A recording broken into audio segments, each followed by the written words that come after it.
नमस्कार दोस्तों, स्वागत है आपके अपने YouTube चैनल रीडिंग लवर्स पर। दोस्तों, आज की जो वीडियो इसमें हम करने वाले हैं आपका हरियाणा में जो टीचर एलिजिबिलिटी जो टेस्ट है टीटी पीटी पीआरटी वाला, तो आपके एग्जामों के लिए महत्वपूर्ण क्वेश्चन आज की वीडियो में हम यहाँ पर लेकर आए हैं। जिसमें सबसे पहले हमने बाल विकास एवं शिक्षा शास्त्र जो इसके महत्वपूर्ण क्वेश्चनों को लिया है। सभी के सभी क्वेश्चन यहाँ पर महत्वपूर्ण हैं और उदाहरण सहित जो हम इनको करने वाले हैं, ताकि आपको जो क्वेश्चन है वो अच्छे तरीके से सही समझ में आ जाए और इनके अंदर से ही आपको एग्जाम में जो क्वेश्चन है वो देखने को जरूर मिलेंगे। तो इस कारण से सभी सभी क्वेश्चन महत्वपूर्ण हैं और इसके बाद भी फिर अन्य जो सब्जेक्ट है उससे महत्वपूर्ण क्वेश्चन हमारे रहने वाले हैं।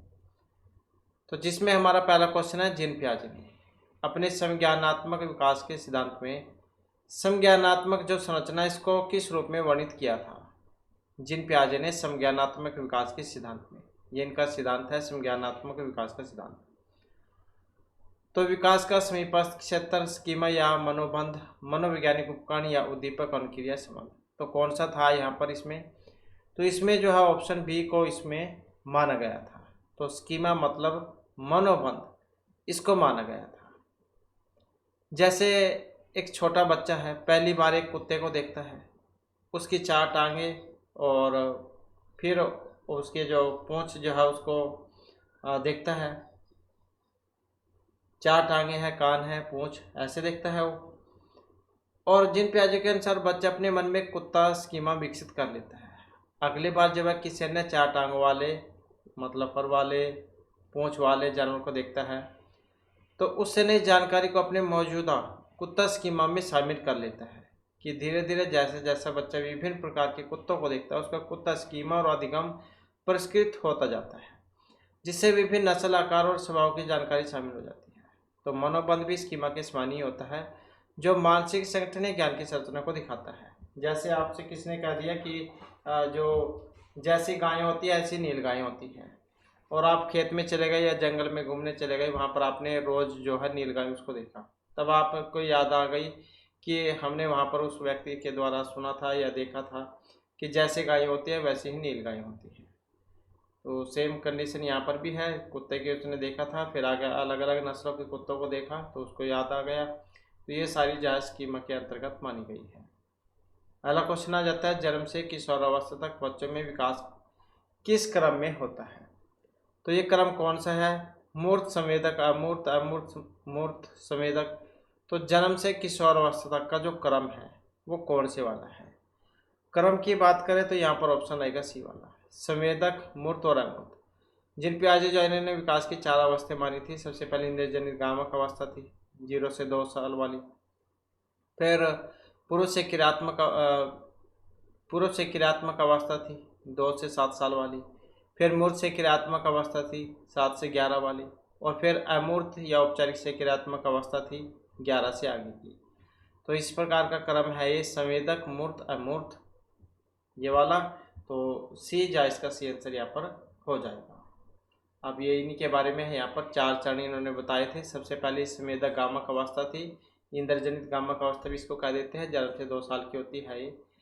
तो इस अवस्था में बच्चा अपनी इंद्रिय जैसे कि देखना, सुनना, छूना और हरकतें जैसे कि चूसना, पकड़ना के माध्यम से दुनिया के बारे में सीखते हैं। उदाहरण के लिए जैसे एक शिशु खिलौनों को पकड़ता है, उसे मुंह में डालता है ताकि उसकी बनावट और स्वाद का पता चल सके। तो सबसे पहले जो छोटा बच्चा होता है उसके सामने वस्तु होनी चाहिए, सभी को मुंह में डालता है। उसके बाद फिर जो मूर्त से क्रियात्मक अवस्था आ जाती है 7 से 11 साल वाली। तो इस अवस्था में बच्चे तार्किक रूप से ठोस मतलब मूर्त घटनाओं के बारे में सोचना शुरू कर देते हैं जो उनके सामने हो।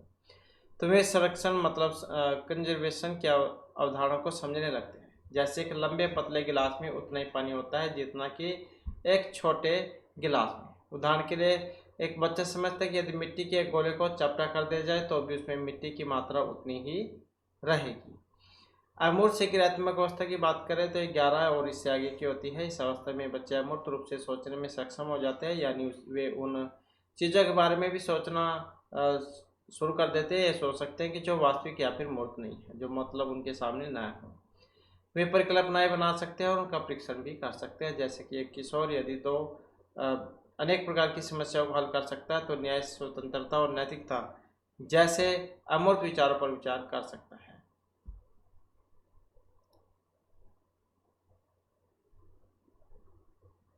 नेक्स्ट आ जाता है बच्चों के चिंतन के विषय में निम्नलिखित में से कौन सा एक सही नहीं है। अब यहाँ पर चिंतन के बारे में सही नहीं है। बच्चे अपने आसपास की दुनिया के बारे में सक्रियतापूर्वक सोचते हैं और उनमें अन्वेषण मतलब छानबीन की लालसा होती है। बच्चे अपने आसपास की वस्तुओं को जानने के लिए जन्मजात जिज्ञासु होते हैं। बच्चे अपने आसपास की विविध घटनाओं के बारे में स्वयं के सिद्धांतों की रचना करते हैं। बच्चे प्रत्ययों को स्वयं नहीं सोच सकते और अध्यापक की मूल भूमिका उन्हें जानकारी उपलब्ध कराना है। तो एक बात सही नहीं है, कौन से वाली? ये वाली, कि बच्चे प्रत्ययों को स्वयं सोच नहीं सकते और अध्यापक की मूल भूमिका उनके जानकारी उपलब्ध कराना है। तो ये वाली बात ठीक इसमें नहीं है। अब जो जीन पियाजे के सिद्धांत के अनुसार बच्चे सक्रिय शिक्षार्थी होते हैं जो अपने अनुभव के माध्यम से दुनिया के बारे में ज्ञान का निर्माण स्वयं करते हैं और वे स्वाभाविक रूप से जिज्ञासु भी होते हैं और अपने आसपास की चीज़ों को समझने के लिए प्रयोग करते हैं। वे अपने स्वयं के विचार और सिद्धांत विकसित करते हैं। जैसे एक छोटा बच्चा यह देखकर कि वस्तुएं पानी में तैरती है, कुछ डूब जाती है, अपना एक सिद्धांत बना सकता है। भारी चीज़ें डूब जाती है, हल्की तैरती है। तो अध्यापक की जो भूमिका केवल जानकारी देना है, जानकर देना ही नहीं बल्कि बच्चों को स्वयं खोजने और सीखने के लिए प्रोत्साहित करना भी है। नेक्स्ट क्वेश्चन है हमारा, विकास के विषय में एक कथन सही है। अब विकास के बारे में एक सही है, वो कौन से वाला है? विकास सुव्यवस्थित, सुनिश्चित और आनुवंशिक घटकों के कारण होता है। विकास एक सरल और दिशा प्रक्रिया है। बच्चों के विकास में बहुत सी सांस्कृतिक विविधताएं होती है। संसार में सभी बच्चों का विकास एक ही क्रम और सुनिश्चित समय में होता है। अब कौन सी वाली बात ठीक है इसमें? तो सी वाली ठीक है बात। बच्चों के विकास में बहुत सी सांस्कृतिक जो विविधताएं हैं वो होती है। अब विकास क्या है? जटिल प्रक्रिया और आनुवंशिक और परिवार दोनों से प्रभावित होती है। जो परिवार है या उनका आस पड़ोस कह सकते हैं आप, मित्र मंडली। जबकि विकास के कुछ पहलू सार्वभौमिक हो सकते हैं, जैसे कि चलने से पहले रेंगना। संस्कृति बच्चों के सोचने, व्यवहार रखने और व्यवहार करने और सीखने के तरीकों को महत्वपूर्ण रूप से प्रभावित करती है। जैसे कि विभिन्न संस्कृतियों में बच्चों के पालन पोषण की प्रथाएं अलग अलग होती हैं, जिससे उनके सामाजिक और भावनात्मक विकास पर प्रभाव पड़ता है। कुछ संस्कृतियाँ व्यक्तिगत उपलब्धि पर जोर देती है जबकि अन्य समूह पर। तो वातावरण जो होता है, माहौल, उसका भी बहुत फर्क पड़ता है। नेक्स्ट क्वेश्चन आ जाता है, इनमें से मध्य बाल्यावस्था की अवधि का मुख्य विकासात्मक पहलू कौन सा है? तो कौन सा है? पेशी कौशल और समग्र शारीरिक वृद्धि का तेजी से विकास, वैज्ञानिक तर्क और अमूर्त रूप से सोचने की क्षमता का विकास। तो मध्य बाल्यावस्था की अवधि का मुख्य विकासात्मक पहलू जो है यहाँ पर, तो यहाँ पर जैसे में कुछ क्वेश्चन में रह गया है, इसको फिर करेंगे हम। तो नेक्स्ट क्वेश्चन देख लेते हैं यहाँ पर। लॉरेंस कोलबर्ग का जो नैतिक विकास का सिद्धांत है, इसके अनुसार व्यक्ति किस अवस्था में जब वह विश्वास करता है कि वर्तमान सामाजिक प्रणाली को सक्रियतापूर्वक बनाए रखने से धनात्मक मानवीय संबंध और सामाजिक वर्ग सुरक्षित रहता है। तो किसका? लॉरेंस कोलबर्ग का जो नैतिक विकास का सिद्धांत है उसके अनुसार व्यक्ति किस अवस्था में जब विश्वास करता है कि वर्तमान सामाजिक प्रणाली को सक्रियतापूर्वक बनाए रखने से धनात्मक मानवीय संबंध और सामाजिक वर्ग सुरक्षित रहता है। तो ये यंत्रीय उद्देश्य अभिविन्यास है, सार्वभौमिक नैतिक सिद्धांत अभिविन्यास है, दंड और आज्ञा पालन अभिविन्यास या सामाजिक क्रम व्यवस्था अभिविन्यास है। तो कौन सा माना था इन्होंने? तो ये माना था सामाजिक क्रम व्यवस्था अभिविन्यास को। तो जो ऑप्शन डी में है। अब जो लॉरेंस कोलबर्ग है, इनके नैतिक विकास का जो तीसरा चरण है, पारंपरिक स्तर में 2 चरण शामिल हैं, सामाजिक क्रम व्यवस्था अभिविन्यास चरण, जो चौथा चरण है। इस तरह का दूसरा चरण है और इस चरण में व्यक्ति नियम, कानून और सामाजिक व्यवस्था को बनाए रखने के महत्व को समझता है और वे मानते हैं कि समाज को सुचारू रूप से चलाने के लिए नियमों का पालन करना बहुत जरूरी है। जैसे एक व्यक्ति मानता है कि चोरी करना गलत है क्योंकि यह कानून का उल्लंघन है और यदि हर कोई चोरी करने लगे तो समाज में अराजकता फैल जाएगी और वे व्यक्तिगत रिश्तों या सार्वभौमिक सिद्धांतों से अधिक सामाजिक व्यवस्था और कानून के प्रति व्यवहार को महत्व देते हैं। तो इसी कारण से सामाजिक क्रम व्यवस्था अभिविन्यास देश को माना था। अगला क्वेश्चन आ जाता है, बाल्यावस्था की अवधि में विकास केवल परिमाणात्मक परिवर्तन होते हैं, नियमित और असंबद्ध होते हैं, धीमी गति से होते हैं और इसे मापा नहीं जा सकता, बहुत सारे मिश्रित होते हैं। तो बाल्यावस्था की अवधि में जो विकास है वो कैसे होगा? बहुस्तरीय होगा और साथ में जो मिश्रित है। अब बाल्यावस्था जो है इसको दो भागों में बांटा गया था, प्रारंभिक, मध्य या पूर्व उत्तर ऐसे। तो बाल्यावस्था विकास की जटिल अवधि है जिसमें कई अलग अलग पहलू शामिल होते हैं, शारीरिक, संज्ञानात्मक, सामाजिक, भावात्मक और भाषा विकास। और ये सभी पहलू एक दूसरे से जुड़े हुए हैं और एक दूसरे को प्रभावित भी करते हैं। जैसे एक बच्चे का शारीरिक विकास उसकी संज्ञानात्मक क्षमता, खेलने और अन्वेषण करने की क्षमता को प्रभावित कर सकता है, जो बदले में उसके सामाजिक और भावनात्मक विकास को प्रभावित कर सकता है, जैसे साथियों के साथ बातचीत करना और भावनाएं व्यक्त करना। तो विकास केवल मात्रा में वृद्धि जैसे कि ऊंचाई या वजन बढ़ना ही नहीं है, बल्कि गुणों में परिवर्तन जैसे कि सोचने के तरीके में बदलाव भी शामिल है। तो इसलिए यह बहुस्तरीय और मिश्रित होता है। तो इसी कारण से बाल्यावस्था की अवधि में जो विकास है उसको बहुस्तरीय और मिश्रित माना गया था। नेक्स्ट क्वेश्चन आ जाता है लेव वाइगोत्स्की जाउन के अनुसार बच्चे का संज्ञानात्मक विकास जब वो चरणों में होता है। स्कीमा के परिपक्वन से बच्चों में संज्ञानात्मक विकास अग्रसर होता है। बच्चों के संज्ञानात्मक विकास में भाषा की एक महत्वपूर्ण भूमिका है। बच्चे भाषा अधिग्रहण यंत्रण के द्वारा भाषा सीखते हैं। तो इनके अनुसार जो कौन सा वाला सही था, इसमें कौन सा था, ये वाला सही था कि बच्चे के संज्ञानात्मक विकास में भाषा की एक महत्वपूर्ण भूमिका होती है। तो इसको सही माना गया था। अब जो वाइगोत्स्की है इनका सिद्धांत है सामाजिक सांस्कृतिक सिद्धांत। तो इनके अनुसार सामाजिक संज्ञानात्मक विकास सामाजिक संपर्क और सांस्कृतिक उपकार विशेष रूप से भाषा से गहराई से जुड़ा हुआ है। और वाइगोत्स्की ने जोर दिया था कि बच्चे दूसरों के साथ बातचीत करने के माध्यम से सीखते हैं और भाषा इस प्रक्रिया में एक महत्वपूर्ण उपकरण है। तो भाषा न केवल संचार का साधन है बल्कि सोच को आकार देने, समस्याओं को हल करने और उच्च स्तरीय मानसिक कार्यों को विकसित करने में भी मदद करती है। जैसे कि एक बच्चा अपने माता पिता या शिक्षक के साथ बातचीत करते हुए नई अवधारणा और शब्दावली को सीखता है, जो उसकी समझ और सोचने की क्षमता को बढ़ाता है। तो लेव वाइगोत्स्की जहाँ उन्होंने माना था बच्चे के संज्ञानात्मक विकास में भाषा की एक महत्वपूर्ण भूमिका होती है। नेक्स्ट क्वेश्चन आ जाता है बच्चे की जो वृद्धि है इसका संबंध है। तो बच्चे की वृद्धि का संबंध किससे है, शारीरिक, सामाजिक, भावनात्मक या नैतिक विकास से। तो किससे होता है, बच्चे की वृद्धि का मुख्यतः संबंध है किससे, शारीरिक विकास से। अब जो यहाँ पर वृद्धि क्या है, वृद्धि शब्द का उपयोग मुख्य रूप से शारीरिक परिवर्तन को दिखाने के लिए किया जाता है, जैसे कि ऊंचाई हो गई, वजन, आकार और शारीरिक अंगों का विकास। जबकि विकास एक व्यापक शब्द है जिसमें शारीरिक, संज्ञानात्मक, सामाजिक, भावनात्मक और नैतिक सहित सभी पहलुओं में परिवर्तन शामिल है। वृद्धि विशेष रूप से शरीर के भौतिक पहलू में वृद्धि को संदर्भित करती है। उदाहरण के लिए शैशव अवस्था और प्रारंभिक बाल्यावस्था में बच्चे की ऊंचाई और वजन में तेजी से वृद्धि होती है। अगला क्वेश्चन है मानव विकास का प्रारंभ होता है। अब मानव विकास का प्रारंभ किससे होगा, गर्भ, शैशव, उत्तर बाल्य या पूर्व बाल्यावस्था से। तो किससे माना गया है, तो विकास तो गर्भ अवस्था से ही शुरू हो जाता है। तो मानव विकास की जो प्रक्रिया गर्भधारण के साथ शुरू हो जाती है, जब एक शुक्राणु अंडे को निषेचित करता है और गर्भावस्था के दौरान भ्रूण और फिर गर्भावस्था शिशु तेजी से शारीरिक और प्रारंभिक न्यूरोलॉजिकल विकास से गुजरती है। तो जन्म के बाद शैशव अवस्था विकास की अगली अवस्था है, लेकिन विकास की नींव चाहो गर्भावस्था में ही शुरू हो जाती है। नेक्स्ट आ जाता है किशोरावस्था, दबाव, तनाव, हमला और विरोध की अवस्था है। अब ये कहने वाले कौन थे, किशोरावस्था, दबाव, तनाव, हमला व विरोध की अवस्था है। तो कौन कहने वाले थे, जर्सील, स्टेनले हॉल, सिम्पसन या क्रोएन क्रो। तो किन का मानना था ये, इनका मानना था स्टेनले हॉल का, तो इन्हीं का मानना था।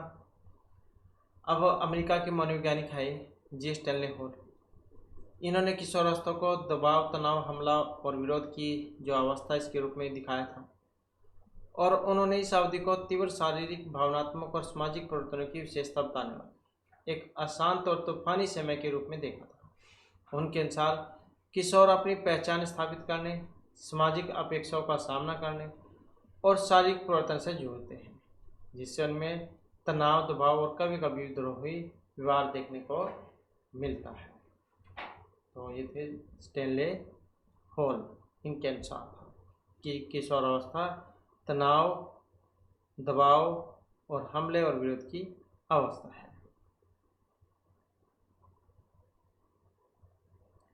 अगला क्वेश्चन है, विकास का बिना समाप्त होने वाली प्रक्रिया है। यह कथन विकास के किस सिद्धांत से संबंध रखता है? अंतःक्रिया, एकीकरण, अंतर संबंध या निरंतरता से? तो किससे संबंध है इसका? निरंतरता से तो था कि विकास का बिना समाप्त होने वाली प्रक्रिया निरंतरता का सिद्धांत है। अब विकास क्या है? एक सतत और आजीवन चलने वाली प्रक्रिया, और गर्भावस्था जो हमारी से शुरू हो जाती है गर्भधान से और मृत्यु तक चलती रहती है। हालांकि विकास की गति और स्वरूप अलग अलग चरणों में भिन्न भिन्न हो सकते हैं, लेकिन यह कभी भी पूरी तरह से नहीं रुकती है। जैसे कि एक बच्चा शैशवावस्था में तेजी से शारीरिक और संज्ञानात्मक विकास करता है, फिर बाल्यावस्था में उसकी सामाजिक और भावनात्मक क्षमताएं विकसित होती है, और किशोरावस्था में वह अमूर्त रूप से सोचना सीख जाता है। किसमें? किशोरावस्था में। अमूर्त अवस्था कौन से? जिन प्याजे ने जो बताई थी 11 वर्ष से आगे की। और वयस्कता में भी शारीरिक और मानसिक क्षमताएं बदलती रहती है, तो ये प्रक्रिया के जीवन भर चलती रहती है। तो इस कारण से यहाँ पर जो है ये निरंतरता का सिद्धांत माना था कि विकास का बिना समाप्त होने वाली प्रक्रिया है। तो किस सिद्धांत से संबंध है इसका? निरंतरता से, क्योंकि गर्भावस्था से लेकर और मरने तक ये चलती रहती है। अगला क्वेश्चन है, विकास की किस अवस्था को कॉल और ब्रूस ने संवेगात्मक विकास का अनोखा काल कहा था? तो विकास की किस अवस्था को कॉल ब्रूस ने संवेगात्मक विकास का अनोखा काल कहा है, या फिर संवेगात्मक विकास का अनोखा काल कहने वाले मनोवैज्ञानिक कौन है? कॉल और ब्रूस। तो कौन सी अवस्था को कहा था इन्होंने? शैशव, बाल्य, प्रौढ़ या किशोर अवस्था को? तो कौन सी अवस्था थी ये? तो कौन सी अवस्था थी? ये वाली अवस्था थी, किशोर अवस्था। तो किशोर अवस्था यहाँ पर मानी गई है इनके अनुसार। तो मनोवैज्ञानिक जो कॉल और ब्रूस है, किशोर अवस्था को संवेगात्मक विकास का अनोखा काल कहते हैं, क्योंकि इस अवधि में किशोर तीव्र और जटिल भावनाओं का अनुभव करते हैं। हार्मोनल परिवर्तन, शारीरिक परिपक्वता, सामाजिक दबाव, पहचान की खोज के कानून की भावनाएं अक्सर अस्थिर और तीव्र होती है। उदाहरण के लिए किशोर एक पल खुश महसूस कर सकता है और अगले पल किसी स्पष्ट कारण की उदास या चिड़चिड़ा भी हो सकता है। वे प्रेम, घृणा, खुशी, दुख, गुस्सा और चिंता जैसी विभिन्न भावनाओं को की एक विस्तृत श्रृंखला का अनुभव करते हैं, और इन भावनाओं को प्रतिबंध करना उनके लिए एक चुनौती भी हो सकती है। और इसके साथ ही जहाँ अगर हम यहाँ पर बाल्यावस्था लें, जो ये भी सीएम से आंसर जो हमारा हो सकता है, क्योंकि अनोखा काल इसको भी कहा गया था। तो एग्जाम में देख लेना यहाँ पर क्या आएगा इसमें। नेक्स्ट है, किसने शीशों के मस्तिष्क को खाली स्लेट माना था? John Locke, Barney, Sigmund Freud या वॉटसन? तो ये मानने वाले कौन थे? तो जॉन लॉक थे। इन्होंने माना था शीशों के दिमाग को एक खाली स्लेट, जैसे उसमें जो भी हम लिखेंगे वही लिखा जाएगा, नहीं तो खाली होती है, कोरा कागज। तो ब्रिटिश दार्शनिक थे ये जॉन लॉक। तो इन्होंने अनुभववाद के सिद्धांत का समर्थन किया था, जिसके अनुसार मनुष्य जन्म के समय खाली स्लेट के साथ पैदा होता है। उनका मानना है कि ज्ञान और समझ जन्मजात नहीं होती है, बल्कि अनुभव और इंद्रियजन्य धारणाओं के माध्यम से प्राप्त होती है। जॉन लॉक के अनुसार शिशु का मस्तिष्क से खाली बर्तन की तरह होता है, जिसे अनुभव धीरे धीरे भरता है। तो ये मानने वाले थे जॉन लॉक। नेक्स्ट है, इनमें से कौन सी फ्रायड के मनोलैंगिक विकास की एक अवस्था नहीं है? अब विकास की एक अवस्था नहीं है, मुख्य अवस्था, पूर्व से क्रियात्मक अवस्था, गुप्त या गुद अवस्था। तो सिगमंड फ्रायड ने मनोलैंगिक विकास का सिद्धांत दिया था, तो इन्होंने एक अवस्था नहीं मानी थी। कौन सी? ये वाली, पूर्व से क्रियात्मक अवस्था, ये वाली। तो सिगमंड फ्रायड जो है मनोलैंगिक विकास के सिद्धांत में 5 चरण शामिल किए थे, जो कामुक ऊर्जा, जिसे लिबिडो भी कह देते हैं, काम शक्ति लिबिडो आया हुआ था एक बार एग्जाम में, जो कामुक ऊर्जा के शरीर के विभिन्न क्षेत्रों पर केंद्रित होने की एक विशेषता है। अब 5 जो इन्होंने बताई थी, ये 5 चरण, तो जिसमें पहली अवस्था थी मुखावस्था, और स्टेज कह देते हैं जिसे, जन्म से लेकर 18 महीने तक की। शिशु का आनंद मुख्य रूप से मुख से प्राप्त होता है, जैसे चूसना, चाटना, काटना। गुदावस्था तो लगभग 18 महीने से 3 साल तक की, बच्चे का ध्यान मलत्याग पर केंद्रित होता है। लैंगिक अवस्था लगभग 3 से 6 साल तक की, बच्चे अपने जननों के बारे में जागरूक होते हैं और विपरीत लिंग के माता पिता के प्रति आकर्षण महसूस कर सकते हैं, तो उसे ओडिप्स और इलेक्ट्रा कॉम्प्लेक्स उसको कहा जाता है। गुप्त अवस्था लगभग 6 वर्ष से यौवन तक, यौन ऊर्जा सुप्त रहती है और बच्चे सामाजिक और बौद्धिक कौशल विकसित करने पर ध्यान केंद्रित करते हैं। जनन अंगावस्था, यौवन से वयस्कता तक यौन ऊर्जा फिर से जागृत होगी और परिपक्व यौन संबंध की ओर निर्देशित होती है। तो ये 5 चरण जो इन्होंने माने थे सिगमंड फ्रॉइड ने मनोलैंगिक विकास के सिद्धांत के, और काम शक्ति को लिबिडो कहा था। तो पूर्व शीघ्रात्मक अवस्था जो है वो जीन पियाजे का जो संज्ञानात्मक विकास का जो सिद्धांत है उसके जो 4 चरण है उसमें है ये, तो इसके में नहीं है। इसके बाद एक बच्चा कहता है कि माँ आज सूरज उदास है, तो निम्नलिखित में से पूर्व शीघ्रात्मक चिंतन की किस सीमा की ओर संकेत कर रहा है? आत्म केंद्रण, एनिज्म, जीवाद कह देते हैं जिसे, अपरिवर्तनीयता या प्रतीकात्मक विचार कि माँ आज सूरज उदास है, एक बच्चा ऐसा कहता है। तो पूर्व शीघ्रात्मक चिंतन की किस सीमा की ओर संकेत कर रहा है? तो किसकी तरफ इशारा है इसका? तो यह है एनिज्म की तरफ, जिसे कह देते हैं जीववाद। एनिज्म मतलब जीववाद। पूर्व शीघ्रात्मक अवस्था लगभग 2 से 7 साल वाली में बच्चों की एक विशेषता है जिसमें वे निर्जीव वस्तुओं में सजीव गुण और भावनाएं आरोपित करते हैं। जब बच्चा कहता है कि माँ आज सूरज उदास है, तो वह सूरज को एक सजीव प्राणी की तरह मान रहा है जिसमें भावनाएं हो सकती हैं। उदाहरण के लिए जैसे एक बच्चा अपनी गुड़िया को यह कहकर दिलासा दे सकता है कि उसे चोट लगी है भले ही गुड़िया निर्जीव वस्तु है। तो एनिज्म जीववाद इसको कहा गया है। इसके बाद जीन पियाजे के द्वारा दिए गए संज्ञानात्मक विकास के सिद्धांत के अनुसार किस प्रक्रिया में बच्चे नए स्कीमा में संशोधन अथवा नए स्कीमा का निर्माण करते हैं? तो जीन पियाजे के द्वारा संज्ञानात्मक विकास के सिद्धांत के अनुसार कौन सी प्रक्रिया में बच्चे नए स्कीमा में संशोधन अथवा नए स्कीमा का निर्माण करेंगे? आत्मसातकरण में, समायोजन, अतिथिकरण या अनुबंधन में? तो ये कौन सी है? और यहाँ पर माना गया है समायोजन को, तो समायोजन यहाँ पर इसमें माना गया है। और जो जीन पियाजे हैं,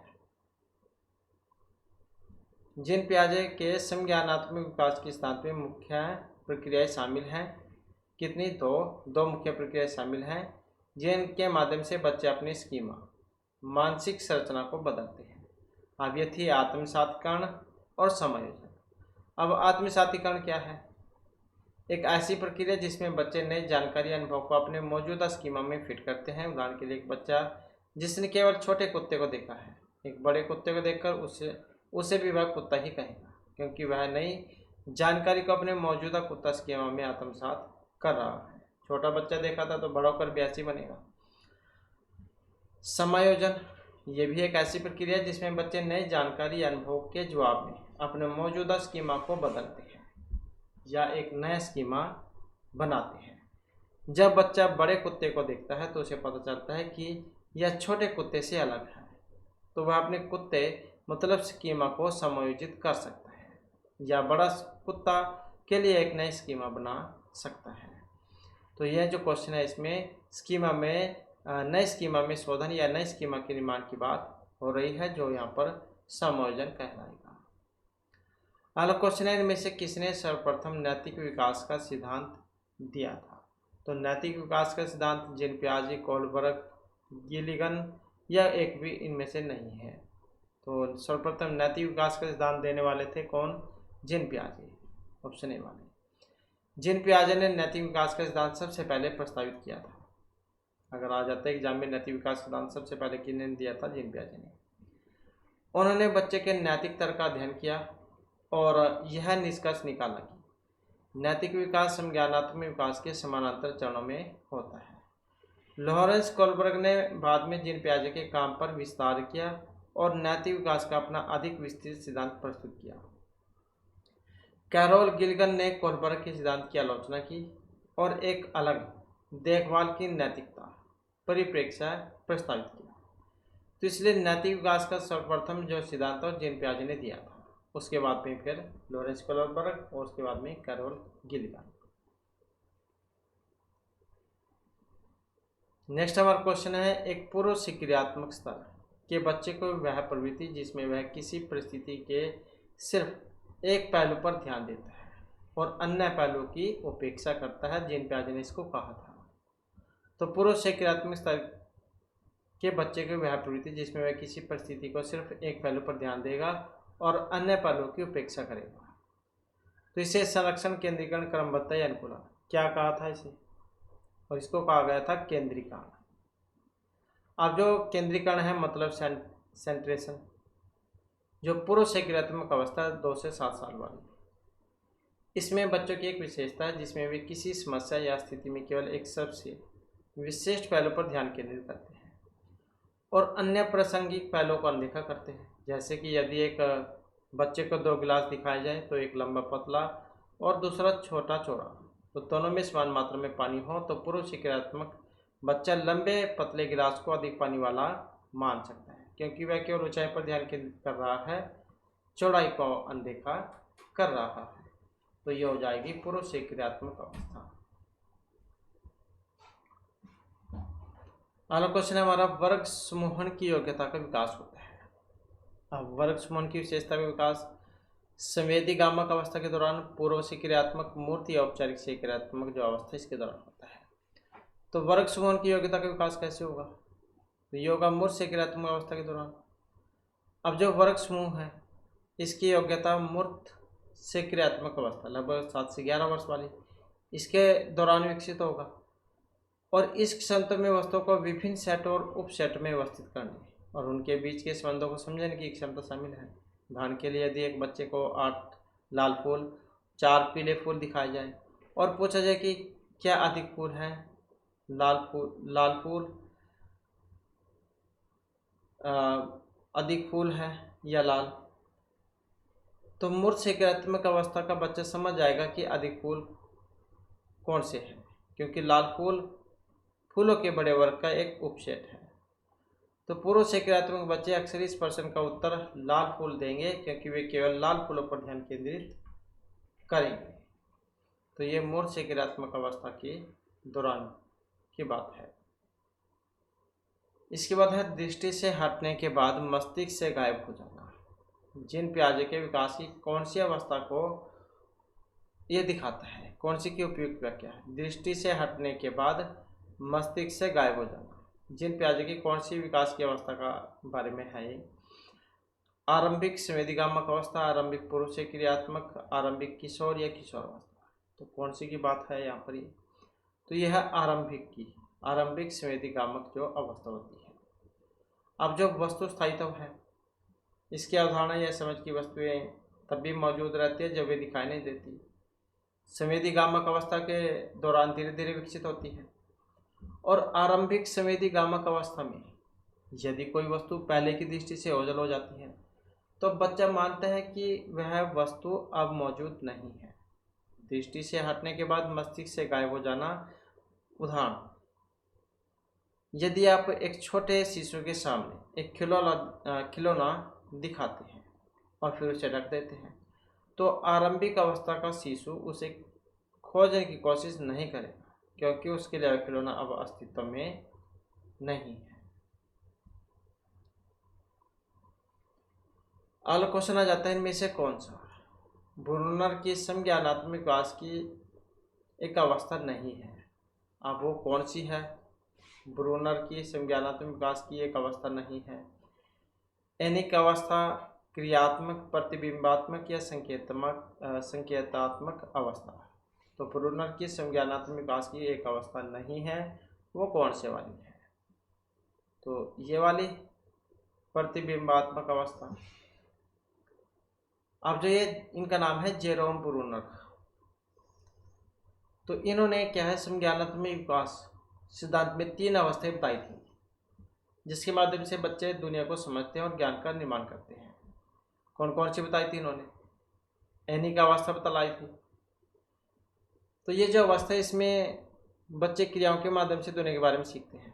जो जन्म से 3 साल के होते हैं बच्चे, वो क्रियाओं के माध्यम से सीखते हैं और वे वस्तुओं को पकड़कर हिलाकर उनके साथ बातचीत करके ज्ञान प्राप्त करते हैं। जैसे एक शिशु खड़खड़ाहट को हिलाकर उसकी आवाज़ और बनावट के बारे में सीखता है।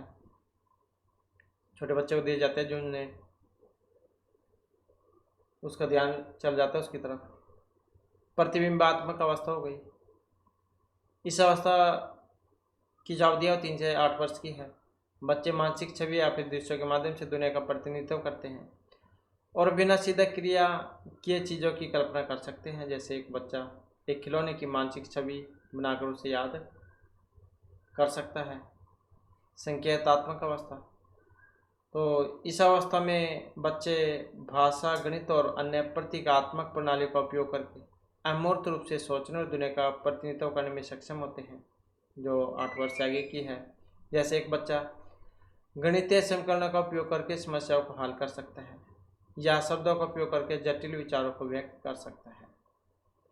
तो ये जो प्रतिबिंबात्मक जो अवस्था है, रिफ्लेक्सिव स्टेज, ब्रूनर के संज्ञानात्मक विकास सिद्धांत का एक हिस्सा नहीं है। और ये जो शब्द है आमतौर पर सहसावस्था में स्वचालित प्रतिक्रियाओं को संदर्भित करता है।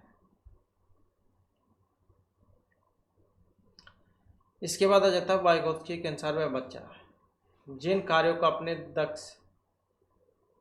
से दक्ष व्यक्ति की सहायता से पूरा कर सकता है उसकी ऊपरी सीमा कहलाती है। अब वो क्या कहलाएगी? संभावित विकास का स्तर, वास्तविक विकासात्मक स्तर, समीपस्थ विकास का, या ये सभी ठीक है। तो लेव वाइगोत्स्की के अनुसार वह बच्चा जिन कार्यों को अपने दक्ष व्यक्ति की सहायता से पूरा कर सकता है इसकी ऊपरी सीमा कहलाती है। तो क्या कहा जाएगा उसको? और उसको देखें तो उसको कहा जाएगा संभावित विकास का स्तर।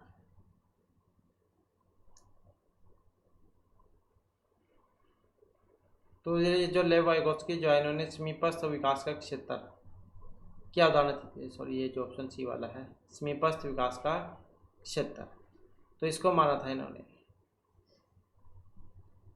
अब ये जो ZPD है, जोन ऑफ प्रोक्सिमल डेवलपमेंट, इनका ये हाई लेवल का समीपस्थ विकास का क्षेत्र, इसकी अवधारणा दी थी इन्होंने। और ZPD उन कार्यों को की सीमा को संदर्भित करता है जिन्हें एक बच्चा स्वयं स्वतंत्र रूप से नहीं कर सकता, लेकिन अधिक जानकार व्यक्ति की सहायता मार्गदर्शन से कर सकता है। आगे ने इनके बारे में बतलाए थे। जैसे विकासात्मक स्तर है, यह उन कार्यों के स्तर को दिखाता है जिन्हें बच्चा बिना किसी सहायता के स्वतंत्र रूप से कर सकते हैं। संभावित विकास का स्तर, यह उन कार्यों के स्तर को दिखाएगा जिससे बच्चा एक अधिक जानकार व्यक्ति की सहायता से प्राप्त कर सकता है।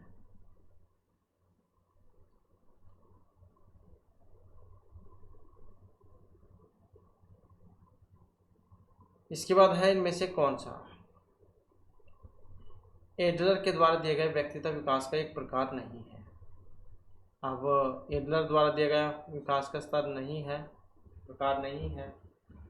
आलसी टाइप को ना, शासकीय, टीडी टाइप या बचकर निकल जाने वाला, एक नहीं है। कौन से वाला? तो कौन से वाला? तो यहाँ पर ये इसमें तिकड़मी टाइप था, ये तिकड़मी टाइप। तो जो अल्फ्रेड एडलर जो है इन्होंने व्यक्तित्व के 3 जो मुख्य प्रकार बतलाए थे, जो सामाजिक रुचि और गतिविधि के स्तर के आधार पर वर्गीकृत किए गए हैं, जिसमें शासकीय प्रभुत्वशाली टाइप था। इस प्रकार के व्यक्ति में सामाजिक रुचि कम होती है लेकिन गतिविधि का स्तर उच्च होता है। वे दूसरे पर हावी होने, नियंत्रित करने और अपनी बात मनवाने की कोशिश करते हैं। दूसरा था प्राप्त करने वाले या फिरासी टाइप। इस प्रकार के व्यक्ति में सामाजिक रुचि कम होगी और गतिविधि का स्तर भी कम होता है। वे दूसरों पर निर्भर रहते हैं और उनकी उपेक्षा करते हैं कि वे उनकी जरूरतों को पूरा करें, और अपने आलसी टाइप या फिर बचकर निकल जाने वाला जैसा भी कहा जा सकता है, क्योंकि वे जीवन की चुनौती से बचने और दूसरों पर आश्रित रहने की प्रवृत्ति रखते हैं। सामाजिक रूप से उपयोगी टाइप, इस प्रकार के व्यक्ति में सामाजिक रुचि और गतिविधि का स्तर दोनों उच्च होते हैं। दूसरों के साथ सहयोग करते हैं और समाज के कल्याण में योगदान भी करते हैं और जीवन की समस्याओं का सक्रिय रूप से सामना भी करते हैं। इसके बाद 6 वर्ष की आयु तक मस्तिष्क का भार जाओ कितना हो जाता है? तो 750 से 900, 1200 से 1400, 1000 से 1200 या 800 से 1000 ग्राम। तो कितना हो जाता है 6 साल की आयु तक मस्तिष्क का जो भार है? तो मस्तिष्क का भार जो है ये माना गया है 1200 से 1400 ग्राम। जन्म के समय जो नवजात शिशु जो होता है इसके मस्तिष्क का जो वजन होता है वो 350 से 400 होता है। मस्तिष्क का जो विकास शैशवावस्था और प्रारंभिक बाल्यावस्था में बहुत तेजी से होता है। 6 साल की आयु तक मानव मस्तिष्क वयस्क मस्तिष्क का लगभग 90% आकार तक पहुंच जाता है। इसका वजन 1200 से 1400 ग्राम हो जाता है और यह तीव्र विकास संज्ञानात्मक विकास के लिए महत्वपूर्ण माना गया है। नेक्स्ट आ जाता है जीन पियाजे का जो संज्ञानात्मक विकास का सिद्धांत है। ज्ञान का आधारभूत निर्माणखंड कहलाता है। स्कीमा, आत्मसात्करण, समाविष्टि, सतुलना क्या है? तो कौन सा है ये? स्कीमा है, ऑप्शन ए वाला। अब जीन पियाजे का जो संज्ञानात्मक विकास का सिद्धांत है, इसमें स्कीमा ज्ञान की बुनियादी इकाई या मानसिक संरचना है। स्कीमा एक मानसिक ढांचे अवधारणा है जो हमें दुनिया को व्यवस्थित और समझने में मदद करता है और अनुभव और सूचनाओं की श्रेणियों में व्यवस्थित करने का एक तरीका भी है। जैसे एक बच्चे का कुत्ता के लिए स्कीमा हो सकता है, जिसमें 4 पैर, उसके कान, पूंछ, भौंकना वगैरह ये सारे शामिल हैं। जब बच्चा एक नई नस्ल का कुत्ता देखता है तो वह उसे अपने मौजूदा स्कीमा में आत्मसात कर लेता है। तो वो भी सेम चीज़ें उसमें देखेगा जैसे उसने पहले कुत्ते में देखी थी। सेम वही पैर, पूंछ, कान, भौंकना वगैरह सारी क्रियाएं। इसके बाद इनमें से कौन सा विकास की सही विशेषता नहीं है? अब विकास की एक विशेषता नहीं है, विकास में परिवर्तन होता है। प्रारंभिक विकास परवर्ती विकास से अधिक महत्वपूर्ण होता है। विकासात्मक पैटर्न अप्रत्याशित होता है। विकास में व्यक्तिगत विभिन्नता होती है। तो नहीं में पूछा गया था विकास की एक विशेषता नहीं है, कौन से वाली? ये वाली। विकास पैटर्न अप्रत्याशित होता है, ये वाला। अब विकास की अगर हम देखें तो कुछ विशेषता बताई गई है इसकी। परिवर्तन होता है, गुणात्मक और परिमाणात्मक परिवर्तन की एक सतत प्रक्रिया है। प्रारंभिक विकास महत्वपूर्ण है। प्रारंभिक अनुभव बाद के विकास की नींव रखते हैं। विकास में व्यक्तिगत विभिन्नता होती है। प्रत्येक बच्चा अपनी गति और तरीके से विकसित होता है। विकास एक क्रमबद्ध पैटर्न का पालन करता है। विकास सामान्य तौर पर एक पूर्व अनुमेय क्रम में होता है, जैसे चलने से पहले रेंगना। इसलिए विकासात्मक पैटर्न अप्रत्याशित नहीं होते हैं, बल्कि इसमें एक निश्चित क्रम और पूर्व अनुमेय होती है। हालांकि गति अलग अलग हो सकती है। इसके बाद आ जाता है क्वेश्चन हमारा, कौन सा सिगमंड फ्रायड के द्वारा प्रदत्त मनोलैंगिक विकास की एक अवस्था नहीं है? शैशव, स्वायत्त, गुदा या मुख अवस्था? तो सिगमंड फ्रायड के द्वारा दिया गया मनोलैंगिक विकास की एक अवस्था नहीं है। कौन से वाली? ये वाली, स्वायत्त अवस्था। अब जो सिगमंड फ्रायड जो है इन्होंने मनोलैंगिक विकास की जो 5 अवस्थाएं बतलाई थी, मुख अवस्था, गुदा, लैंगिक और गुप्त अवस्था और जनन अवस्था। मुख अवस्था थी कौन सी? जन्म से 18 महीने तक की, मतलब 12 से 18, 1.5 साल तक कह सकते हैं आप। फिर गुदा अवस्था 18 से 3 वर्ष तक। लैंगिक अवस्था 3 से 6 वर्ष तक। गुप्त अवस्था 6 से यौवन तक। जनन अंग अवस्था यौवन से व्यस्त तक। तो ये जो स्वायत्त अवस्था है, एरिक एरिक्सन के मनोसामाजिक विकास सिद्धांत का दूसरा चरण है, जो लगभग 18 महीने से 3 वर्ष की आयु तक होती है, जहां बच्चा स्वतंत्र और नियंत्रण विकसित करने की कोशिश करता है। तो इस कारण से जो है यहाँ पर स्वायत्त अवस्था जो है इसको माना गया था। तो मनोलैंगिक की एक अवस्था नहीं थी, स्वायत्त अवस्था। और एरिक एरिक्सन जो है इनकी थी ये मनोसामाजिक विकास के सिद्धांत का दूसरा चरण था, स्वायत्त अवस्था। इसके बाद है पूर्व ज्ञान का रूपांतरण, संगठन और पुनः निर्माण के द्वारा ज्ञान की रचना। यह इनमें से किस दृष्टिकोण की सर्वोत्तम व्याख्या करती है? पूर्व ज्ञान का रूपांतरण, संगठन और पुनः निर्माण के द्वारा ज्ञान की रचना। तो ये जीन पियाजे, फ्रायड, वाइगोत्स्की, ब्रूनर, किन के दृष्टिकोण की व्याख्या है? तो किन की है? जीन पियाजे की थी। जीन पियाजे का था संज्ञानात्मक संरचनावाद या संज्ञानात्मक विकास का सिद्धांत। तो संज्ञानात्मक जो रचनावाद है ये इस बात पर जोर देता है कि बच्चे सक्रिय रूप से अपने ज्ञान का निर्माण करते हैं और अपने मौजूदा ज्ञान मतलब स्कीमा को नए अनुभव और सूचनाओं के साथ जोड़ते हैं और उन्हें रूपांतरित भी करते हैं, संगठित भी करते हैं और पुनर्निर्माण भी करते हैं ताकि दुनिया की अपनी समझ को बना सके। और जीन पियाजे मानते थे कि सीखना निष्क्रिय रूप से जानकारी प्राप्त करना नहीं है, बल्कि सक्रिय रूप से अर्थ बनाना है। तो इस प्रकार से जो है यहाँ पर ये जीन पियाजे को माना गया था। पूर्व ज्ञान का रूपांतरण, संगठन और पुनः निर्माण के द्वारा ज्ञान की रचना। तो इस दृष्टिकोण की सर्वोत्तम व्याख्या की थी जीन पियाजे ने। नेक्स्ट है हमारा क्वेश्चन, यहाँ पर जो किशोर अवस्था उसकी एक विशेषता नहीं मानी गई है। अब नहीं है कौन सी? किशोरावस्था बाल्य और वयस्कता के बीच की परिवर्ती अवस्था है। किशोरावस्था में अस्पष्ट व व्यक्तिक स्थिति होती है। किशोरावस्था वयस्कों की दलीज है। किशोरावस्था वास्तविकता की कमी का समय है। तो किशोरावस्था की एक विशेषता नहीं है। अब वो कौन से वाली है? तो यही है ऑप्शन डी वाली, किशोरावस्था वास्तविकता की कमी का समय होती है। ये एक नई में पूछा गया था, तो ये वाली। अब जो किशोरावस्था कौन सी है? 12 से 18 वर्ष वाली। 4 अवस्थाएं थी, शैशव, बाल्य, किशोर, युवा। अब किशोरावस्था कौन सी है? 12 से 18 वाली। विकास की एक जटिल महत्वपूर्ण अवधि है ये। और ये जो वास्तव में बाल्यावस्था और वयस्कता के बीच की परिवर्ती अवस्था है, जिसमें शारीरिक, संज्ञानात्मक और सामाजिक भावनात्मक परिवर्तन होते हैं। किशोर अपनी पहचान, भूमिका और भविष्य के बारे में अनिश्चितता का अनुभव कर सकते हैं, जिससे एक यह अस्पष्ट व व्यक्तिक स्थिति बन जाती है। प्रत्येक किशोर इस परिवर्तन को अपने तरीके से अनुभव करता है और इसे अक्सर वयस्कों की दलीज भी माना गया है, क्योंकि इस दौरान किशोर वयस्कता की जिम्मेदारी और अपेक्षाओं की ओर बढ़ता है। और इसके विपरीत किशोर अवस्था वास्तविकता की खोज और सामना करने का समय होता है, न कि उसकी कमी का। तो किशोर अपनी दुनिया, समाज और अपने बारे में नई वास्तविकताओं का अनुभव करते हैं और उन्हें समझने की कोशिश करते हैं, और वे भविष्य की योजनाओं और लक्ष्यों को लेकर भी अधिक वास्तविकवादी हो सकते हैं। अगला क्वेश्चन था एरिक्सन के अनुसार विकास की 5वीं अवस्था है। अब कौन सी थी यहाँ पर? परिश्रम बनाम हीनता, पहचान बनाम भूमिका संभ्रांति, प्रगाढ़ता बनाम विलगन या उत्पादकता बनाम स्थिरता। तो एरिक्सन के अनुसार विकास की 5वीं अवस्था कौन सी थी? ये वाली, पहचान बनाम भूमिका संभ्रांति। तो इसी को माना गया था। अब जो ये एरिक एरिक्सन है, इनका है मनोसामाजिक विकास का सिद्धांत। यहाँ पे याद रखिएगा, मनोसामाजिक विकास का सिद्धांत है इनका, एरिक एरिक्सन का। तो इस सिद्धांत में 8 अवस्थाएं शामिल थी, जो पूरे जीवन काल को कवर करती है। 5वीं अवस्था थी पहचान बनाम भूमिका संभ्रांति, जो किशोरावस्था की लगभग 12 से 18 वर्ष की जो अवधि है, इसको माना गया है।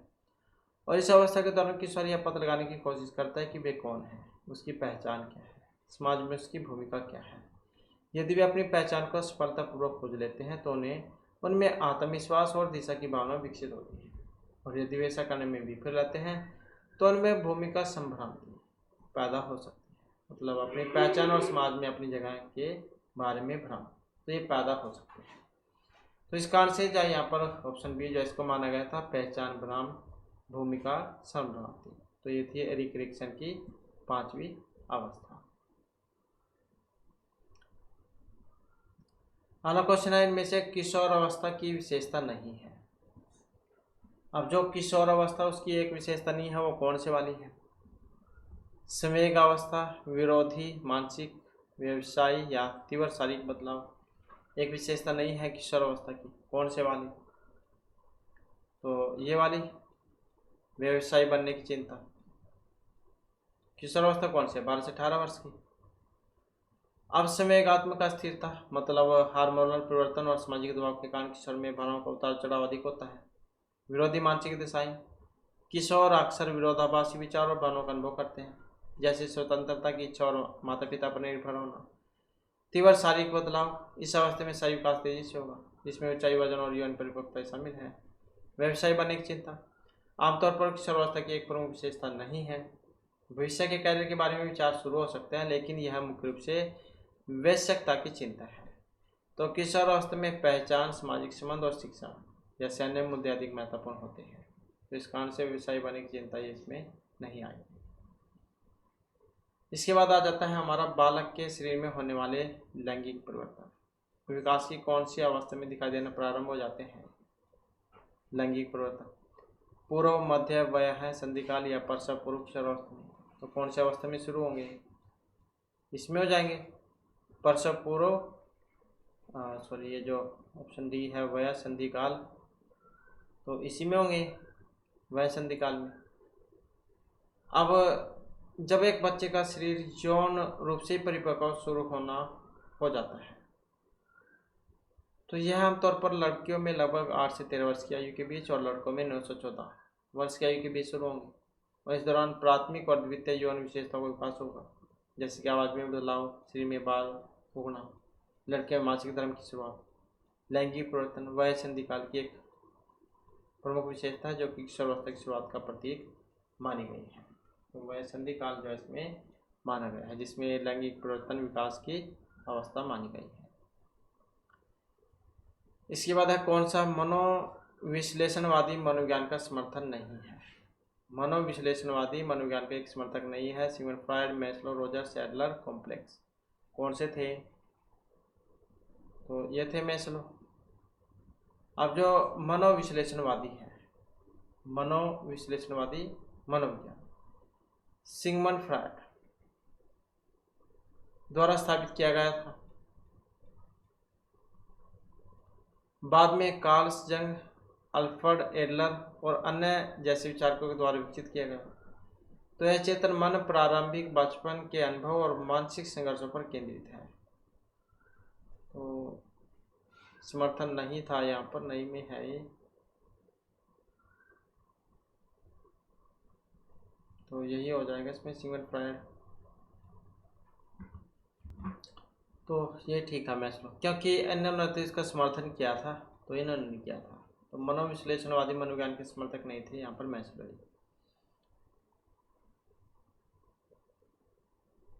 और फ्रायड, एडलर जिन्होंने व्यक्तिगत मनोविज्ञान विकसित किया, और जंग जिन्होंने विश्लेषणात्मक मनोविज्ञान विकसित किया, सभी मनोविश्लेषणवादी परंपरा के महत्वपूर्ण समर्थक हैं।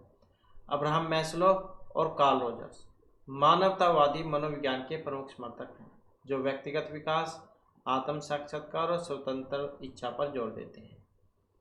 तो मानवतावादी मनोविज्ञान मनोविश्लेषण के विपरीत एक दृष्टिकोण माना गया है। नेक्स्ट क्वेश्चन है हमारा यहाँ पर, जीन पियाजे के अनुसार बालक कौन से अवस्था में परिकल्पनाओं को समझने तथा तार्किक वाक्यों के आधार पर विचार करने की योग्यता प्राप्त करते हैं? किसके अनुसार? जीन पियाजे के अनुसार। तो यह अवस्था कौन सी थी?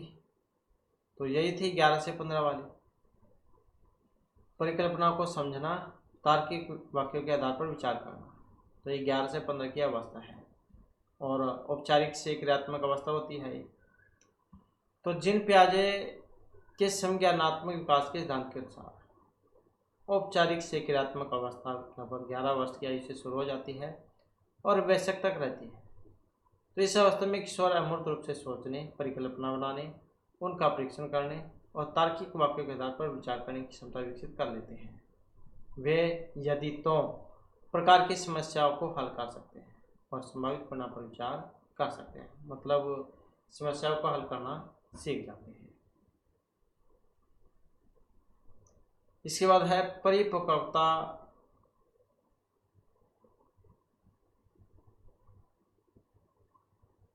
परिपक्वता बनाम हताशा अवस्था के लिए ने कौन से आयु समूह को बतलाया था? और इस क्वेश्चन का जो उत्तर है आप हमें कमेंट में बता सकते हैं। परिपक्वता बनाम हताशा अवस्था के लिए रिक्सन ने कौन सी आयु समूह को सही बतलाया था?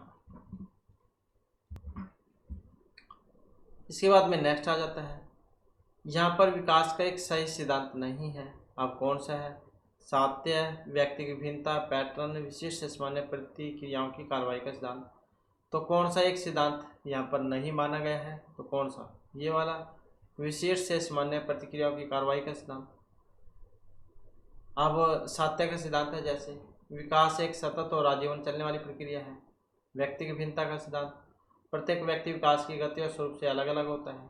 पैटर्न की एकरूपता का सिद्धांत, विकास एक निश्चित क्रम में होगा, हालांकि गति अलग अलग हो सकती है। सबसे पहले बच्चे जैसे गुडलियों चलते हैं, रेंगना कह देते हैं, फिर बैठना, फिर खड़े होना, बाद में चलते हैं। तो सभी का यही क्रम रहता है। तो वो बात अलग है, कुछ व्यक्ति जल्दी चलना शुरू कर देते हैं, कुछ लेट चलते हैं, लेकिन चलते इसी क्रम में है, पहले घुटलियों चलना फिर बैठना।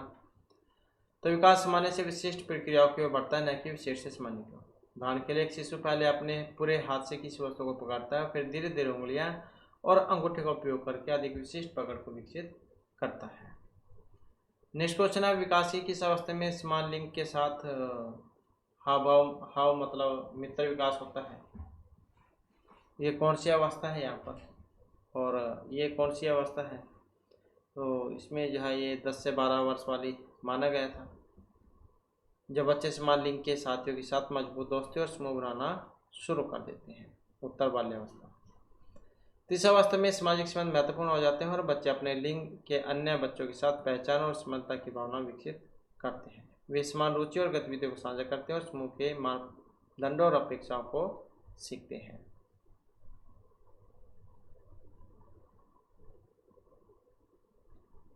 जीन पियाजे के अनुसार नैतिक विकास की अवस्था प्रायत नैतिक आयु या समूह है वो कौन से वाली है? तो कौन से वाली मानी गई है? 5 से 8 साल वाली। जीन पियाजे ने नैतिक विकास की 2 जो अवस्थाएं बतलाई थी, कौन कौन सी थी? विषम नैतिकता या प्रायत नैतिकता। यह अवस्था 5 से 10 वर्ष की आयु की होती है और इस अवस्था में बच्चे नियमों को बाहरी और अपरिवर्तनीय मानते हैं जो वयस्कों के द्वारा निर्धारित किए जाते हैं और वे नियमों का उल्लंघन करने के परिणामों पर ध्यान केंद्रित करते हैं और इरादे की परवाह किए बिना कार्य को सही या गलत मानते हैं। सहकारी नैतिकता या स्वायत्त नैतिकता। यह अवस्था लगभग 10 वर्ष की आयु से शुरू होती है और इस अवस्था में बच्चे समझने लगते हैं कि नियम आपसी समझौते से बनाए जा सकते हैं और परिस्थिति के अनुसार बदले भी जा सकते हैं। वे कार्यों का मूल्यांकन करते समय इरादे और संदर्भ को महत्व देते हैं। तो इसलिए जो प्रायत नैतिकता के लिए जीन पियाजे के द्वारा बताया गया जो समूह था वो 5 से 8 वर्ष का था।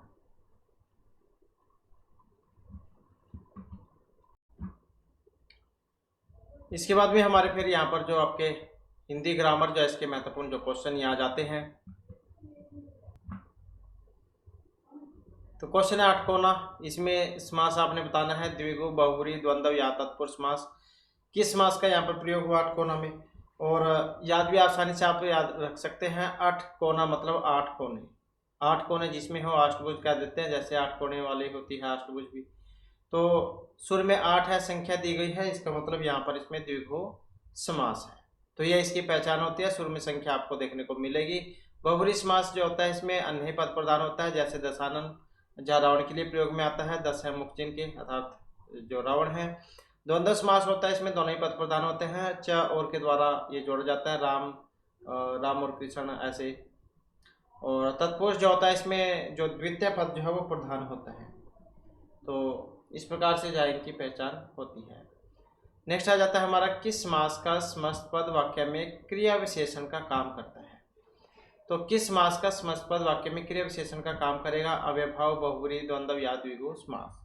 तो इसमें देखिए तो ऑप्शन रहेगा ये वाला, तो कौन सा है यहाँ पर? अव्ययभाव समास। तो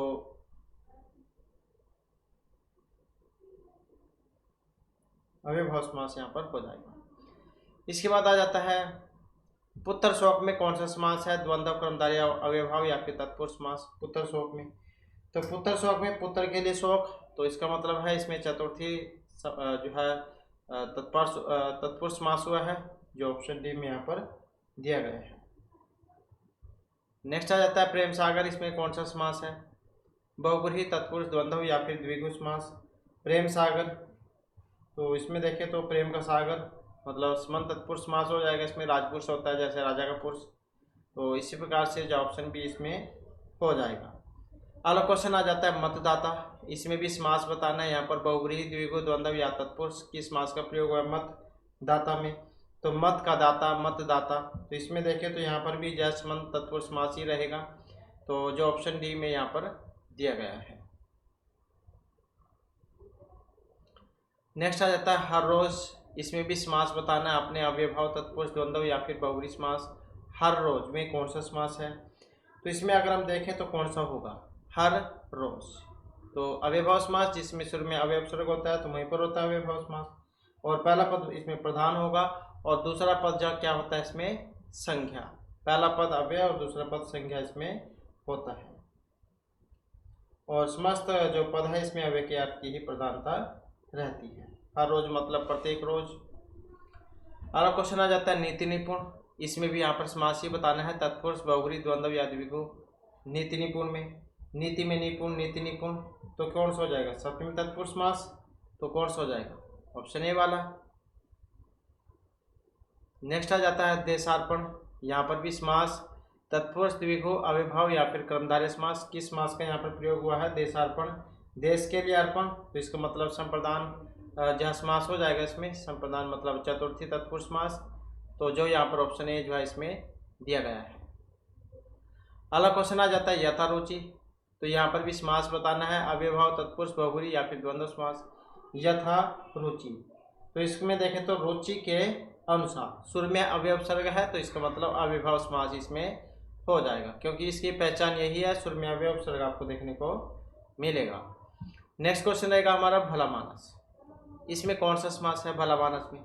कर्मधारय है, तत्पुरुष है, अव्ययभाव है या फिर बहुब्री है। तो भला मानस में कौन सा समास है?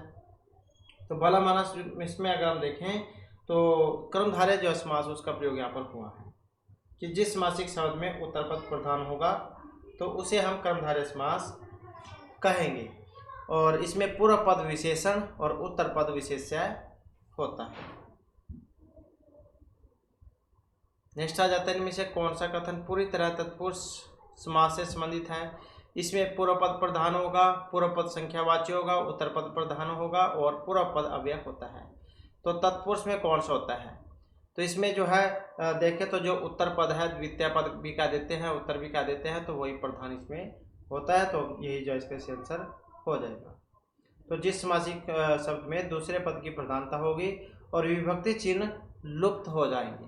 तो ये भी इस पर अगर एक लाइन जोड़ दें कि प्राय उत्तर पद प्रधान होगा और विभक्ति चिन्ह का लोप हो जाता है, तो समास कौन सा है?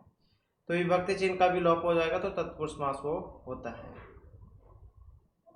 उत्तर पद की जगह दूसरा पद भी आपको देखने को मिल सकता है।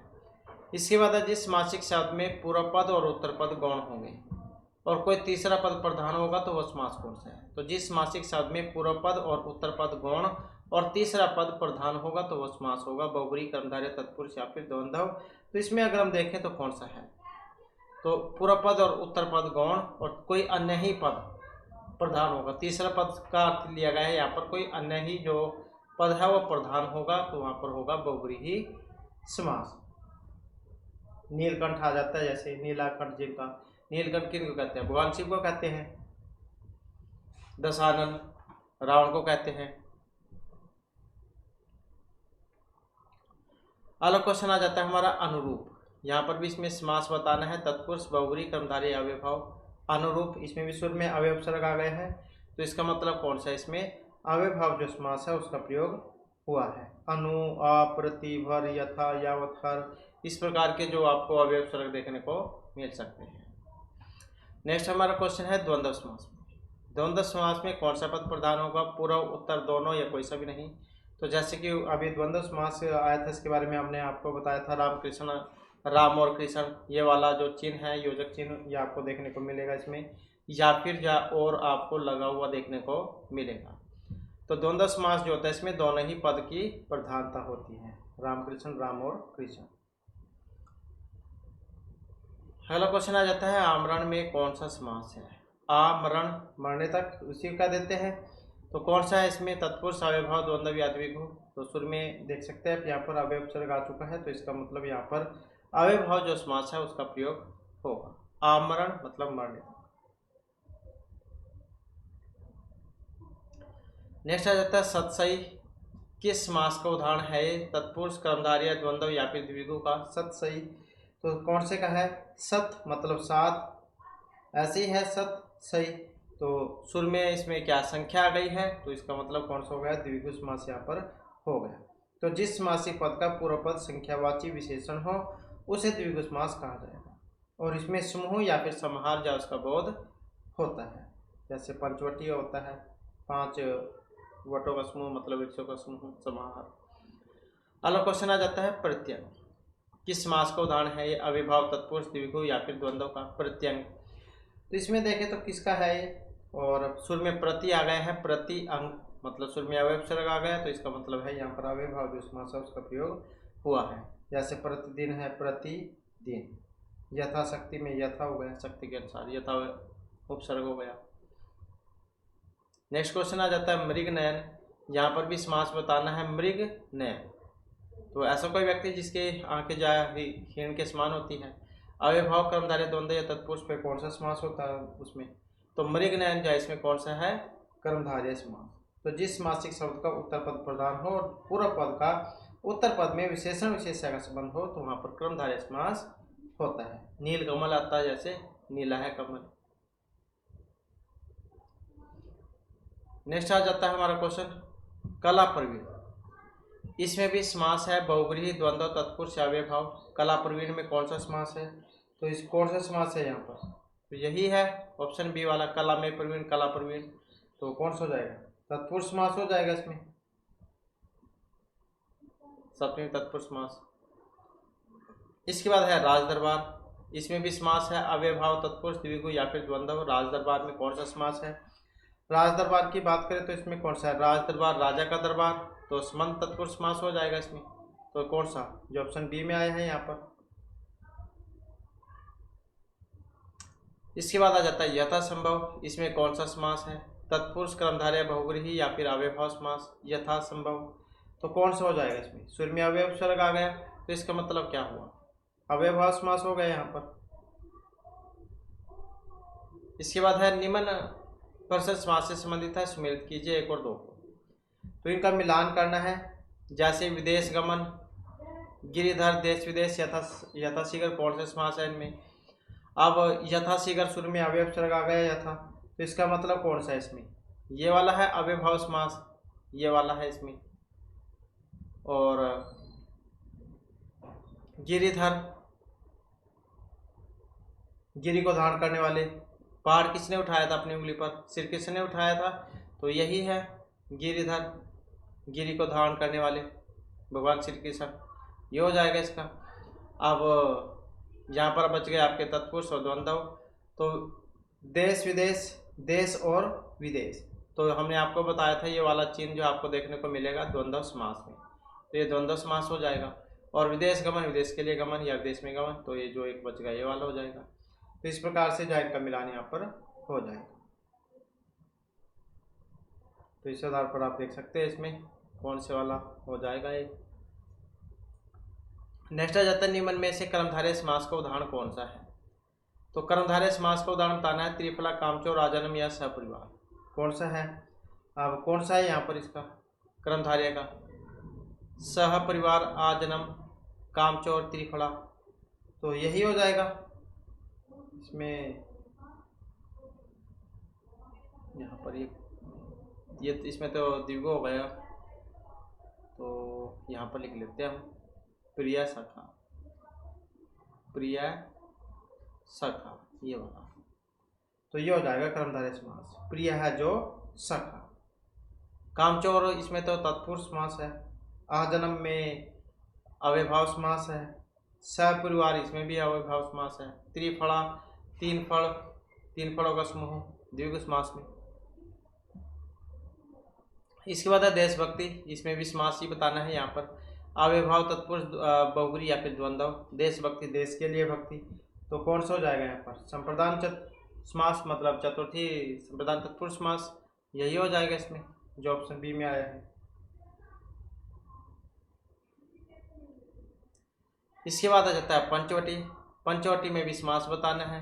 पंच मतलब पांच, पांच वटों का समूह, पांच वृक्षों का समूह समाहार, तो सुर में संख्या आ गई, इसका मतलब क्या हुआ, तो यहाँ पर द्विगु जो समास है वो हो जाएगा।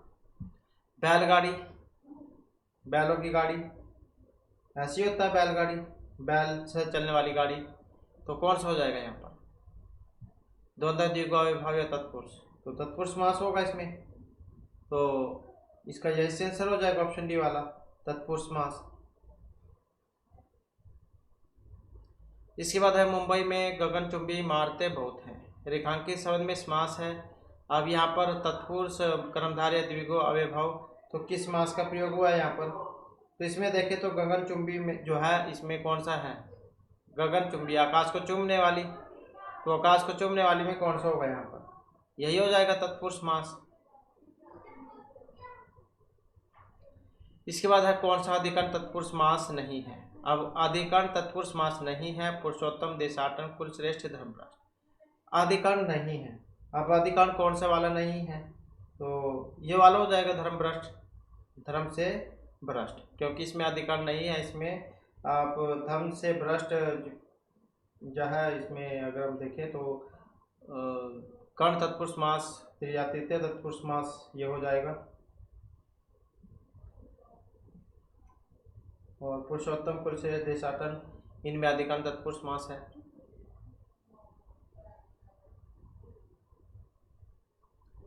इसके बाद आ जाता है समास के पदों को अलग करने को क्या कहा जाता है? विच्छेद, बदलाव, विग्रह या विभक्ति।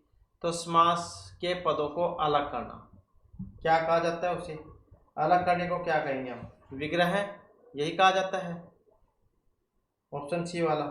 क्योंकि विच्छेद तो संधि में होता है, संधि विच्छेद उसमें होता है। इसके बाद है नीलांबर। इसमें कौन सा समास है? नीलांबर में तत्पुरुष, द्वंद्व, अविभाव या फिर कर्मधारय समास। नीला है जो अंबर, नीलांबर ऐसे ही होता है। कौन सा होगा इसमें? ये वाला हो जाएगा, कर्मधारय समास। नीला है जो अंबर, कर्मधारय समास, क्योंकि इसका प्रथम पद क्या है? विशेषण और दूसरा विशेष्य। तो विशेषण विशेष्य होता है कर्मधारय समास में। इसके बाद है कृत अकृत का समास होगा यहाँ पर, तत्पुरुष, अविभाव, कर्मधारय या द्विगु। तो कृत अकृत में कौन सा समास होगा? तो कृत और अकृत में देखें तो कौन सा हो सकता है? यहाँ पर ये वाला हो जाएगा, कर्मधारय। इसके बाद है वचनामृत। इसमें भी यहाँ पर इसका विग्रह बताना है वचनामृत में। तो कौन सा विग्रह बनेगा? वचन रूपी अमृत, यही बनेगा, ऑप्शन ए वाला। कौन सा समास है यहाँ पर? तो कर्मधारय जो समास है उसका प्रयोग यहाँ पर हुआ है। अगला क्वेश्चन है अव्ययभाव समास का उदाहरण है। अब अव्ययभाव समास का उदाहरण कौन सा है इसमें? तो यही होता है जिसमें सूर्य अवयव उपसर्ग होता है। तो यही हो जाएगा इसका पल पल। पल पल मतलब हर पल, यही अब बनेगा इसका समासिक पद, हर पल।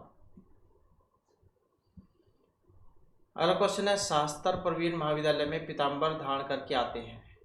इसमें तत्पुरुष समास कौन से शब्द में है? शास्त्र प्रवीण महाविद्यालय पीताम्बरिया धारण करने में। तो शास्त्र प्रवीण महाविद्यालय पीताम्बर धारण करके आते हैं। पीत अंबर का पीत मतलब पीले वस्त्रों को धारण करके आते हैं। तो इसमें कौन सा हो जाएगा? कौन सा होगा यहाँ पर इसमें? तो यही हो जाएगा इसमें। यहाँ पर क्या है? इसमें तो आपका बहुब्री समास हो जाएगा, पीले वस्त्रों को धारण करने वाले, और कर्मधारय भी बन जाता है इसमें पीताम्बर में।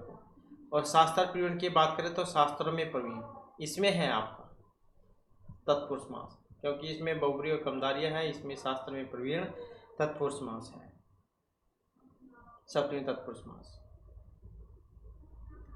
और फिर इसके बाद में हमारे आपके इंग्लिश ग्रामर जो इसके क्वेश्चन आ जाते हैं। और यहाँ पर हमने जो एरर वाले के जो क्वेश्चन है इनको लिया है। तो find out the error part of the following sentence. The aircraft was overloaded, there was something wrong of the battery and the engine was making a queer noise. No error. कौन से में गलती थी यहाँ पर? तो कौन से में गलती थी? इस वाले में गलती थी, ऑप्शन 2 वाले में। There was nothing wrong of the battery. अब यहाँ पर जो आया है there was something wrong on the battery, तो इसका जो सही जो होना था something run with the battery. तो क्या होना चाहिए था? ऑफ की जगह यहाँ पर विद जो है इसका प्रयोग होना चाहिए था। तो इसकी यहाँ पर गलती इसमें हुई है। अगला क्वेश्चन देख लेते हैं। I warn him for the danger he was going to face during the hiking. No error. कौन से में गलती थी यहाँ पर? तो इसमें अगर हम देखें तो यहाँ पर भी ऑप्शन 2 वाले में है। तो यहाँ पर भी देखें तो इसमें क्या है? फॉर का प्रयोग हुआ है, ये फॉर आया है। तो फॉर द डेंजर, तो करेक्ट जो पोजीशन कौन सी होगी यहाँ पर? Of. Warn him of the danger, तो ऑफ जो है ऑफ का यहाँ पर प्रयोग इसमें होना चाहिए था, वार्न ऑफ द डेंजर, क्योंकि चेतावनी जो होती है चेतावनी देने के अर्थ में होती है। सो गिवन सेंटेंस जो अगर हम देखें ऑफ का प्रयोग यहाँ पर ठीक इसमें रहेगा। इसके बाद ordinary when in difficulty Renuka prefers running her council than running about talking advice या नो। तो इसमें देखें तो कौन से में गलती थी यहाँ पर? और यहाँ पर जो है इसमें अगर देखें तो देन जो है इसमें भी गलती हो सकती है यहाँ पर, क्योंकि देन की जगह यहाँ पर टू जो है टू का प्रयोग हो सकता है, क्योंकि प्रेफर के बाद प्रेपोजिशन जो होती है उसका प्रयोग होता है। तो और यहाँ पर अगर हम देखें तो इसमें टू वाला भी है। तो Renuka prefers running her council to intend the meaning is likely Renuka prefer talking council और Renuka prefer to Renuka to her council. तो इस कारण से जो है ये वाला भी इसमें चल जाएगा, टू भी आ सकता है यहाँ पर, इसमें भी और यहाँ पर भी, इसकी जगह भी प्रयोग हो सकता है। तो दोनों ही जगह हम प्रयोग कर सकते हैं, दैट की जगह टू का भी प्रयोग इसमें कर सकते हैं। इसके बाद है sell advice to her child not to play with the ball on the road. तो कौन से में गलती थी यहाँ पर? अब इसमें जो ऑप्शन एक वाला है इसमें ही गलती है, क्योंकि यहाँ पर जो है इसमें टू आया है, सेल एडवाइस टू। तो यहाँ पर जो है टू का प्रयोग इसमें नहीं होगा, क्योंकि एडवाइस दी गई है, सलाह दी गई है, तो इसके बाद भी ऑब्जेक्ट के पहले टू का प्रयोग नहीं होता है। तो सेल एडवाइस टू इसका जो बनेगा विदाउट टू के बनेगा ये, sell advice her child not to play with the ball on the road. Next question अगर हम देखें तो Basu was trying to pass through the gap on the fence when he tore his shirt. तो इसमें देखें तो यहाँ पर कौन से में गलती है या फिर किस कारण से है? तो यहाँ पर अगर हम देखते हैं तो ऑप्शन जो हमारा टू है इसमें गलती है। यहाँ पर क्या है, ऑन आया है, तो ऑन की जगह यहाँ पर इन जो है इनका प्रयोग होगा। तो थ्रो द गैप ऑन इसकी जगह पर इन का प्रयोग यहाँ पर होगा, थ्रो द गैप इन, तो इन का प्रयोग यहाँ पर होगा, क्योंकि इन प्रीपोजिशन जो वो यहाँ पर रहेगी। तो इस प्रकार से जो इसका यहाँ पर ये बनेगा।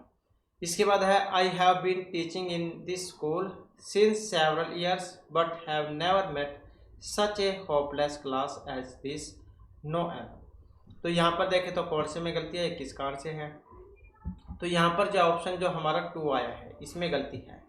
तो यहाँ पर क्या है, सिंस इसमें आया है सिंस सेवरल ईयर्स, तो यहाँ पर क्या है, सिंस है, और सिंस नहीं, सिंस की जगह क्या है यहाँ पर फॉर का प्रयोग यहाँ पर होना चाहिए था। I have been teaching in this school for several years but have never met such a hopeless class as this.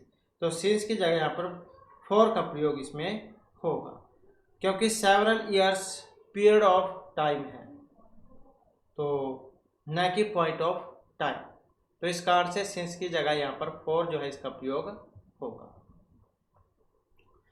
Next आ जाता है it is easy to see that a lawyer demurrer in court may be prejudicial against the interests of his client. तो इसमें देखें तो कौन से में गलती है यहाँ पर? तो कौन से में है? इसमें ऑप्शन तीन वाले में। अब यहाँ पर क्या है, अगेंस्ट आया है, अगेंस्ट आया है, तो यहाँ पर अगेंस्ट की जगह किसका प्रयोग होना चाहिए था? टू जो है टू का प्रयोग यहाँ पर होना चाहिए, क्योंकि प्रीजुडिशियल जो है इसके बाद में टू प्रीपोजिशन का प्रयोग होता है। नेक्स्ट क्वेश्चन है the reason we have not been able to pay income tax is due to fact that we did not receive pay on time या नो एरर। तो इसमें देखें तो कौन से में गलती है यहाँ पर?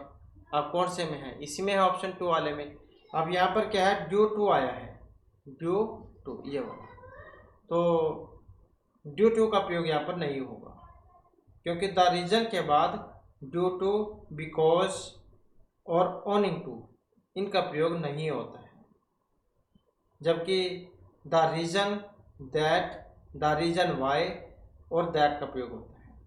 तो the reason why she always remains ill that she does not take care of her health. तो इस कारण से जो है यहाँ पर ये जो है ड्यू टू इसका प्रयोग यहाँ पर नहीं होगा।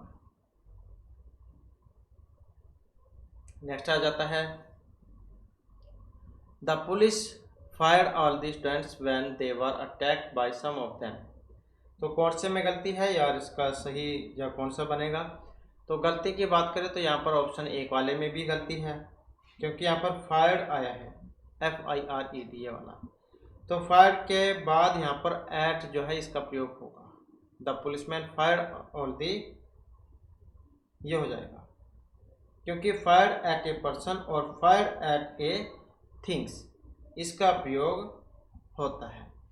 या फिर अगर सेकंड को अगर हम देखते हैं students when is implies or students were fired upon. The intent meaning likely needs a different phrasing depending on the context. If at was intent, it would still be problematic. The part seems grammatically incorrect in conveying a reasonable scenario. इसके बाद है he was not promoted to the rank of colonel till for a few months of his resignation. तो इसमें देखें तो कौन से में है यहाँ पर, तो तीसरे वाले में नंबर में गलती है। यहाँ पर क्या है, इसमें टिल आया है तो टिल का प्रयोग यहाँ पर नहीं होगा। तो he was not promoted to the rank of colonel for a few months of his resignation.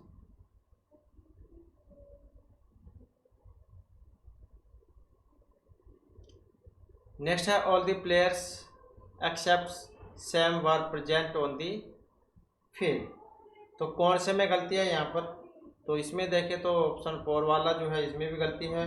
On आया है यहाँ पर, ऑन की जगह यहाँ पर इन का प्रयोग हो जाएगा। All the players except Sam were present in the field, तो ऐसे भी हो जाता है, ऑन की जगह इन का प्रयोग होगा क्योंकि फील्ड के पहले इन प्रीपोजिशन का प्रयोग होता है। अगर आप 2 को देखें, except Sam while grammatically not strictly incorrect in formally writing, it is often preferred to use the objective case after except when it functions as a preposition. So except Sam is acceptable, but except for Sam or phrasing might be considered more formal in some context. Next अगर हम देखें तो despite of a good monsoon this year the production of food grains in the country did not go up.